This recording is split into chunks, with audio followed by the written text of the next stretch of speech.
चलिए इस वीडियो में ये पता लगाने की कोशिश करते हैं कि यदि कोई आवेशित कण एक चुंबकीय क्षेत्र में आता है तो उसका जो पथ होता है वो कैसा होता है, उसके पथ की हम गणना करेंगे। और फिर हमें ये जवाब भी मिल जाएगा कि ये जो खूबसूरत ध्रुवीय ज्योति होती है, ये जो ऑरोराज होते हैं, ये केवल ध्रुव पर जो लोग होते हैं उन्हें ही क्यों दिखाई देते हैं, और ये आकाश में बहुत ही शानदार प्रकाश के शो की तरह होता है। लेकिन दुख की बात यह है कि ये केवल ध्रुवों पर ही दिखाई देते हैं। तो हम इसके बारे में भी सोचेंगे। तो ठीक है, चलिए एक ऐसे मामले से शुरू करते हैं जहां आपके पास चुंबकीय क्षेत्र है जो बोर्ड के या स्क्रीन के अंदर है और ये एक समान है, ये यूनिफॉर्म है। और मान लेते हैं कि एक आवेशित कण, मान लीजिए कि एक प्रोटॉन है जो इस क्षेत्र के लंबवत गतिमान है। तो ऐसा मान लेते हैं कि ये जो प्रोटॉन है ये ऊपर की ओर जा रहा है, यानी कि ये इस क्षेत्र के लंबवत है, परपेंडिकुलर है। तो अब इस स्थिति में ये जो प्रोटॉन है उसका पथ कैसा होने वाला है, इसके साथ क्या होगा? क्या ये सीधा आगे बढ़ता रहेगा या ये मुड़ जाएगा, क्या होगा? चलिए सोचते हैं इसके बारे में। किसी भी वस्तु के पथ की गणना करने के लिए हमें उस पर लगने वाले बल का पता लगाना होता है। तो हमने पहले देखा है कि जो चुंबकीय क्षेत्र होता है, यदि उसमें कोई आवेशित कण आता है तो उस पर जो बल लगता है उसे हम लॉरेंट्ज बल के समीकरण से प्राप्त कर सकते हैं। लॉरेंट्ज बल जो होता है वो होता है Q गुणा V क्रॉस B, जहां पर Q आवेश है, V है उस आवेश का वेग और B है यहाँ पर जो चुंबकीय क्षेत्र प्रबलता है। और यदि आप इससे परिचित नहीं है तो आप पुराने वीडियोस को फिर से एक बार देख सकते हैं। तो चलिए सदिश गुणनफल जो होता है यानी क्रॉस प्रोडक्ट जो होता है उसका उपयोग करके इस पर लगने वाले बल की दिशा का पता लगाते हैं, जिससे हमें इसका पथ जो है वो पता चल जाएगा। तो क्यों ना आप वीडियो को रोके और आप खुद से इसकी दिशा निकालने का प्रयास कीजिए।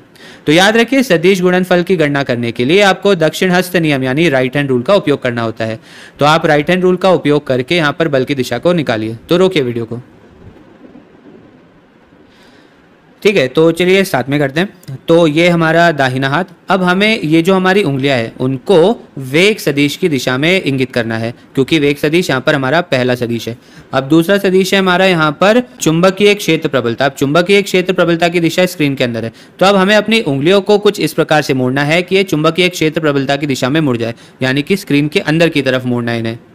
तो अब ये जो हमारा अंगूठा है जो कि यहाँ पर लंबवत है हमारे वेग सदिश के और चुंबकीय क्षेत्र प्रबलता के, तो वो कुछ ऐसा दिखेगा। और ये जो अंगूठा है ये चुंबकीय बल की दिशा को निर्दिष्ट करता है। तो आवेशित कण जो होता है उस पे जो बल है वो इस दिशा में लग रहा होगा। तो ये जो कण है ये थोड़ा बाईं ओर मुड़ेगा। तो जो नया वेग सदिश होगा वो कुछ इस प्रकार से हम बना देते हैं, क्योंकि यहाँ पर दिशा बदल गई है। अब यहाँ पर बहुत महत्वपूर्ण बात यह है कि ये जो वेग सदिश का परिमाण है वो नहीं बदल रहा है। तो इसलिए हमने ये जो तीर है उसकी जो लंबाई है उसको भी उतना ही बनाया है, क्योंकि जो चुंबकीय बल है वो वेग सदिश की जो दिशा है उसे तो बदल सकता है लेकिन उसके परिमाण को नहीं बदल सकता, क्योंकि जो बल होता है वो वेग सदिश के हमेशा लंबवत होता है। यानी कि चुंबकीय बल का कोई भी अवयव वेग सदिश की दिशा में नहीं होता, जिस कारण से वो वेग के परिमाण को नहीं बदल सकता। तो जो चाल है या जो वेग सदिश का परिमाण है वो वही रहेगा। ठीक है, अब ये यहाँ पर आ गया है। तो अब इसका जो वेग सदिश है उसकी दिशा कुछ इस प्रकार से। तो क्या अभी भी बल की दिशा पहले जैसी रहेगी? चलिए वापस से हमारे दक्षिण हस्त नियम का उपयोग करते हैं। तो यहाँ पर हम अपने जो उंगलियां हैं उनको वेग सदिश की दिशा में रखते हैं और उन्हें अंदर मोड़ लेते हैं जो हमारा चुंबकीय क्षेत्र प्रबलता है उसकी दिशा में। तो जो बल सदिश है वो ये अंगूठे की दिशा में होगा जो इस दिशा में है। तो अब आप देख सकते हैं कि जो बल सदिश की दिशा है वो कुछ इस प्रकार है। तो फिर से ये थोड़ा अंदर की ओर मुड़ जाएगा।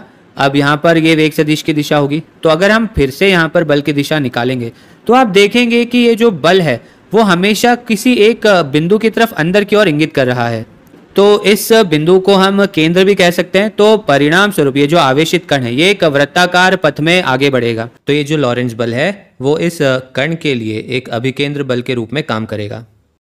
तो इसीलिए हमें ये पता चला कि जो आवेशित कण होता है उसका जो वेग होता है वो हमेशा चुंबकीय क्षेत्र प्रबलता के लंबवत होता है, और उस कारण से उसका परिमाण तो नहीं बदलता लेकिन उसकी दिशा जरूर बदलती है और वो एक वृत्त में आगे बढ़ता है, एक वृत्ताकार गति दिखाता है। चलिए एक उदाहरण लेते हैं इसे और अच्छे से समझने के लिए।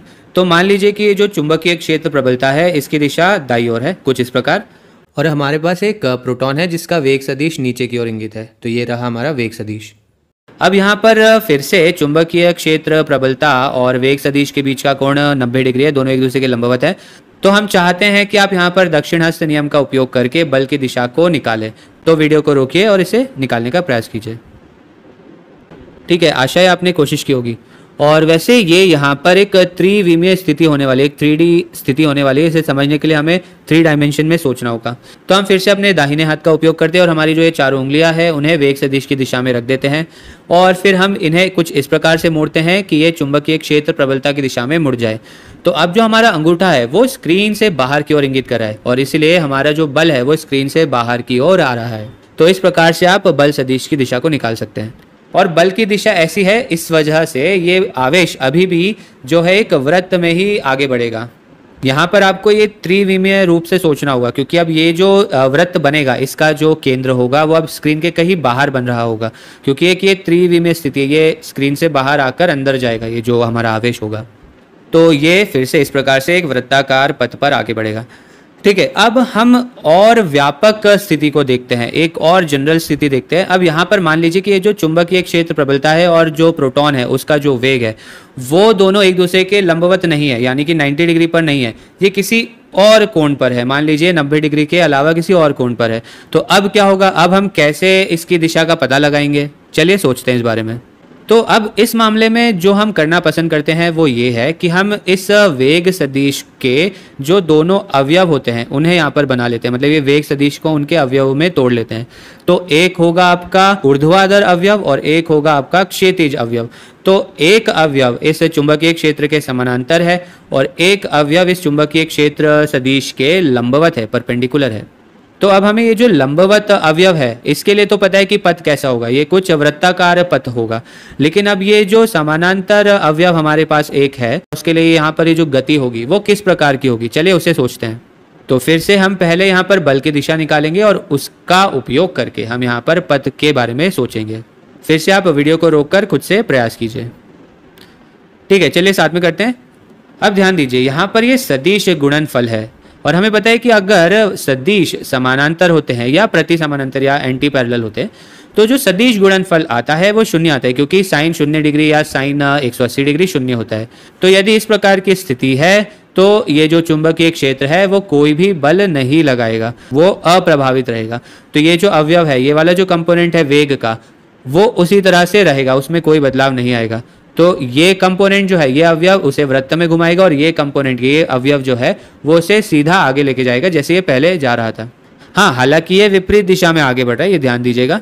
तो ये कुछ इस प्रकार से आगे बढ़ेगा, इसका पथ कुछ इस प्रकार से दिखेगा और इस गति को हम कुंडलिनी गति या हेलिकल मोशन कहते हैं और इस पथ को हम कुंडलिनी पथ कहते हैं, यानी हेलिकल पाथ बोलते हैं। तो सामान्य तौर पर हम ये पाएंगे कि जब कोई आवेश 90 डिग्री के अलावा चुंबकीय क्षेत्र में आता है तो वो एक कुंडलिनी पथ पर आगे बढ़ेगा।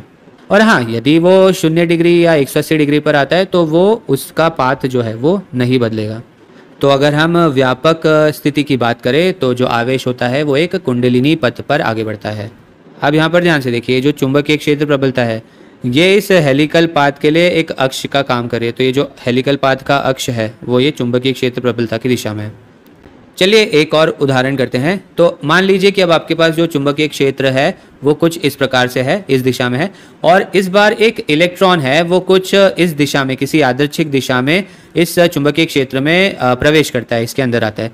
अब आपको फिर से रुककर ये सोचना है कि ये जो इलेक्ट्रॉन है ये किस पथ पर आगे बढ़ेगा। तो रुकिए वीडियो को और सोचिए। ठीक है, चलिए देखते हैं। तो हम फिर से वही तकनीक का उपयोग करेंगे। हम यहाँ पर वेग को दो अवयवों में अलग अलग कर लेंगे। तो एक होगा जो चुंबकीय क्षेत्र के लंबवत होगा और एक अवयव होगा वो चुंबकीय क्षेत्र के समानांतर होगा। अब हमें बताया कि जो समानांतर अवयव है वो इस इलेक्ट्रॉन को उसी दिशा में ले जाने की कोशिश करेगा। तो चलिए देखते हैं कि लंबवत अवयव का क्या होगा। तो जो वेग है वो ऊपर की ओर है और चुंबकीय क्षेत्र दाईं ओर है और इसलिए यदि आप अपने दक्षिणास्थ नियम का उपयोग करेंगे तो आपको ये पता चलेगा कि ये जो बल है वो अंदर की ओर इंगित है। लेकिन ध्यान रखिए कि इलेक्ट्रॉन जो है यहाँ पर वो ऋणात्मक आवेश है। तो इसी वजह से ये जो बल का आपको सदिश जो है उसकी जो दिशा मिल रही है उसे आपको पलटना होगा, क्योंकि ये जो दक्षिण हस्त नियम में हम जो भी परंपरा को निभा रहे हैं वो हम तब निभाते हैं जब आवेश धनात्मक हो। तो यदि आपके पास ऋणात्मक आवेश हो तो आपको बल की दिशा को ठीक उल्टा कर लेना है, जो भी आपको दक्षिण हस्त नियम में मिलेगा।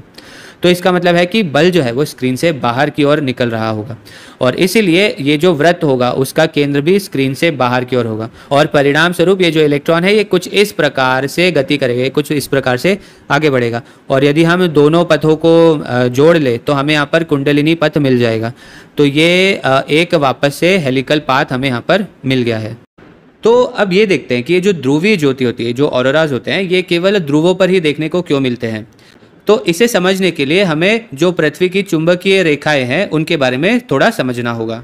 तो जो सन होता है, जो सूर्य होता है, वो कुछ आवेशित कणों को उत्सर्जित करता है, उन्हें एमिट करता है, और जब वे आवेशित कण हमारी पृथ्वी के इस चुंबकीय क्षेत्र तक आते हैं तो वे इस चुंबकीय क्षेत्र से अंतरक्रिया करते हैं, और उस अंतरक्रिया के कारण वे कुछ इस प्रकार के कुंडलिनी पथ पर आगे बढ़ते हैं, जैसे हम यहाँ पर दर्शा भी रहे हैं।